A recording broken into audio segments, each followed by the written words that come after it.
As the rain poured down, Barry Franks struggled to keep his emotions in check as he recounted the harrowing incident that unfolded on Monday afternoon. He had been enjoying a fun day out at Waterworld USA with his classmates from Napa High School when disaster struck. Franks had been towards the end of the Banzai Pipeline water slide, one of the park's newest attractions. Suddenly, the slide gave way and collapsed, sending 33 students plummeting to the ground below. Franks, who miraculously escaped unharmed, rushed to the bottom of the slide where he found a scene of utter chaos. "I saw a lot of people scattered around, most of them injured," he said. "It was pretty bad. The ground below was instantly filled with bodies, and the splash pool turned red with blood." In this video, we will delve deeper into the tragic events that occurred at Waterworld USA in 1997 and explore their impact on the community. Please be aware that this video contains details and graphics relating to the tragic event, and viewer discretion is advised.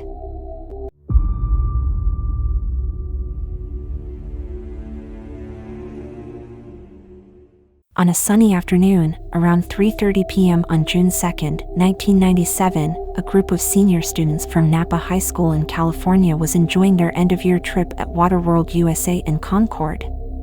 The seniors had a tradition of clogging the waterslide with as many students as possible, which was considered a harmless prank that had been carried out in previous years without any consequences.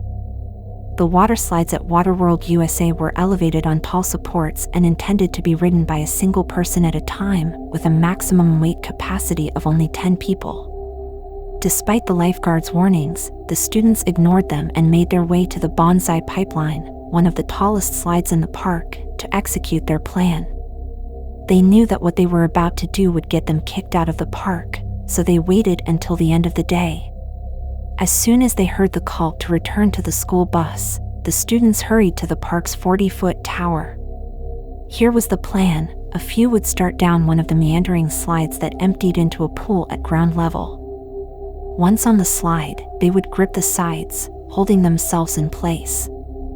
Then more students would jam in behind them, followed by more and more, until finally, the students would let go and slide down at once, creating a carefree experience to cap off their university life. One of the students, Alinda Franco, almost did not participate in the stunt. She ignored the initial invitation but decided to join in when she heard everybody laughing. At first, everything went according to plan. The students were halfway down the slide when the first few riders pressed their hands against the edges of the chute to allow others to pile up behind them. Suddenly, the slide burst open from the bottom, making a horrifying sound of breaking metal and fiberglass. Witnesses saw the slide crack, roll, and drop, sending the students plummeting 30 feet to the ground, with some holding on as it fell. One section of the slide had dropped out like a fiendish trapdoor. The incident was a truly horrific sight, with bodies falling out of the sky and blood spilling all over the concrete and into the waters. The parkgoers were left in shock as a red sea of blood from the victims mixed with spilled water from the collapsed slide. Chris Snowden, the student body president, was below the break and saw bodies falling out of the sky. He made his way down what was left of the slide to a hellish scene, with blood, bodies, and visible trauma.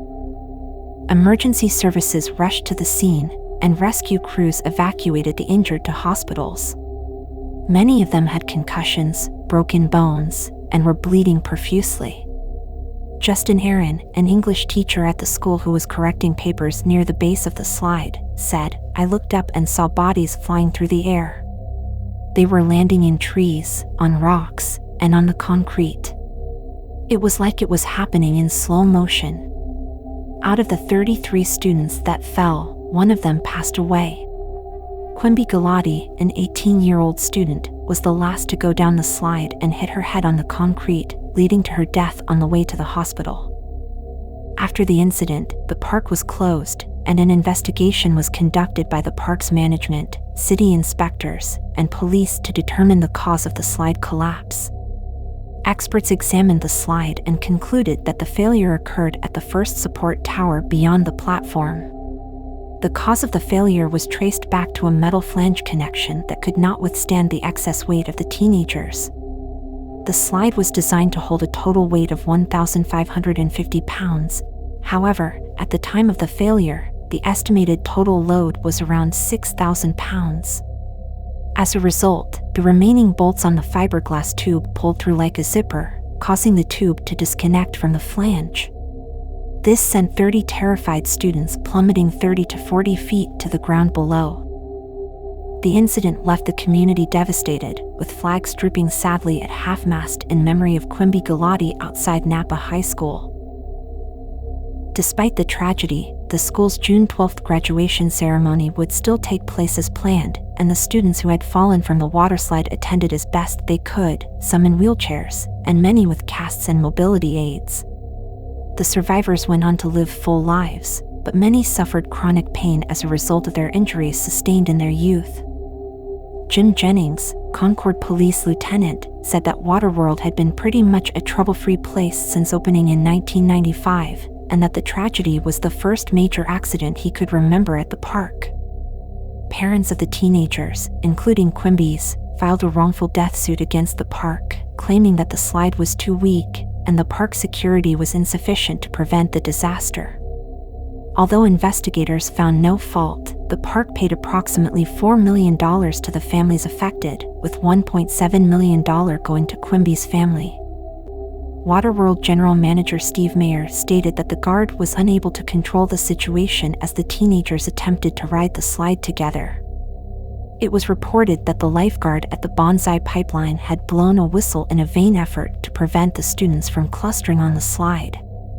The other lifeguards and security guards hurried over, but it was too late.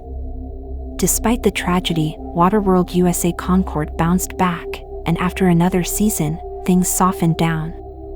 The park got off good, besides having to change companies 3 times and their name along with it. As we conclude this video, let us remember the tragic event that occurred at the Banzai Pipeline water slide back in 1997.